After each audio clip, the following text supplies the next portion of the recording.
"Please don't leave me again." The words echoed through the barren fields as if the wind itself was carrying the plea of a man who had lost everything yet still clung to the fragile hope of love and life returning to him. The story begins with a widowed farmer named Rahim, whose wrinkled hands bore the marks of endless toil under the scorching sun, and whose heart carried a grief heavier than the soil he turned each morning.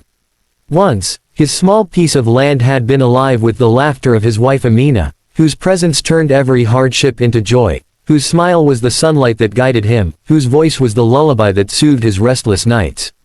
But years ago, fate had stolen her away, leaving Rahim with nothing but silence that screamed louder than thunder and nights colder than the harshest winter. Every furrow he plowed reminded him of her absence, every season that passed without her presence was a wound reopened, and every sunrise only meant another day of surviving rather than living. Yet destiny, strange and mysterious, always has a way of weaving stories where brokenness can be mended and where grief can find unexpected light. The village knew Rahim as the man who never remarried, the man who spoke more to the land than to people, the man whose eyes looked far away even when he stood before them. His neighbors respected his endurance, but in whispered tones, they pitied his loneliness. What they didn't know was that Rahim's heart still spoke to Amina in every prayer, every whispered, "Don't leave me again," as he stared at the sky at night.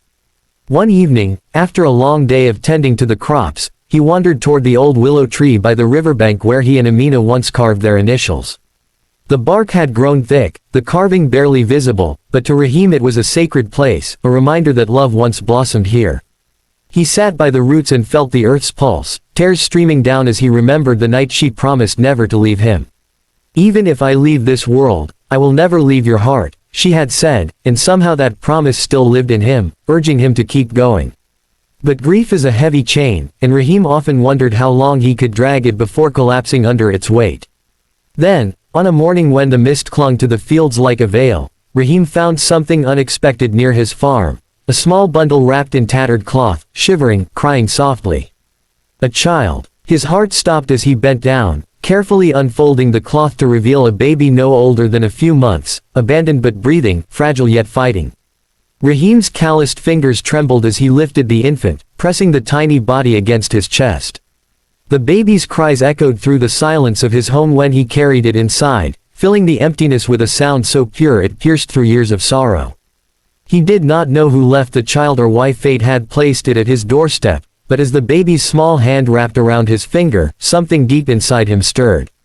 For the first time since Amina's passing, Rahim felt warmth blooming in the ashes of his broken heart. Days turned into weeks, and Rahim cared for the baby as if destiny had delivered him a second chance at life. He named the child Samir, meaning companion of night, because he filled Rahim's long, lonely nights with laughter and cries that reminded him of life's precious rhythm. Samir's presence transformed the old farmhouse into a place of love again, where once silence reigned. Now there was giggling, the sound of small feet crawling, and the joy of watching someone grow. The villagers were shocked, curious, even suspicious of where the child came from, but Rahim's protective gaze silenced their questions. To him, Samir was not just a foundling, he was a gift from God, perhaps even an answer to his whispered pleas by the willow tree. Yet, beneath the joy, a fear lingered. What if Samir's real family returned? What if destiny would rip this newfound light away, just as it had with Amina? The thought haunted Rahim every night, making his whispered prayers grow more desperate. "Please don't leave me again. Not again." The seasons changed, and with them Rahim's life blossomed in ways he had thought were lost forever.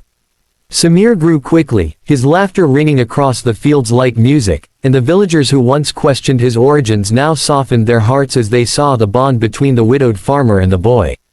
It was as if the land itself responded to Samir's presence, crops sprouting greener, the air filled with more hope, and Rahim's weary eyes carrying a light that had been absent since Amina's passing.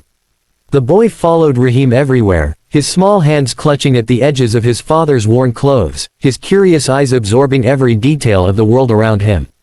In Samir, Rahim found not only a son but also a reason to rise each morning, a reason to fight through hardship, and most importantly, a reason to believe in love again.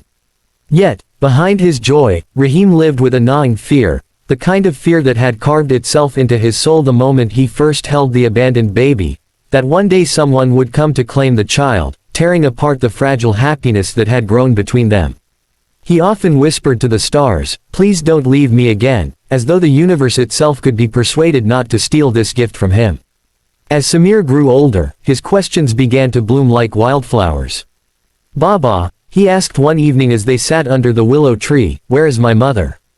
The question pierced Rahim's heart like a blade, for he had no answers. He had only stories of Amina, the love of his life, but she was not Samir's mother. He had only silence when it came to the truth of the boy's origin, and silence was not something he wished to hand down to a child who deserved the world. So Rahim told him of Amina instead, painting her memory in bright colors, her kindness, her laughter, the way she believed love never truly dies. He hoped that in those stories Samir would find enough love to feel whole, but as the years went on, the boy's longing for truth only deepened. Rahim prayed every day that fate would remain merciful, that no one from the shadows of the past would step forward to claim what he had come to call his own. But fate, as always, listens to no man.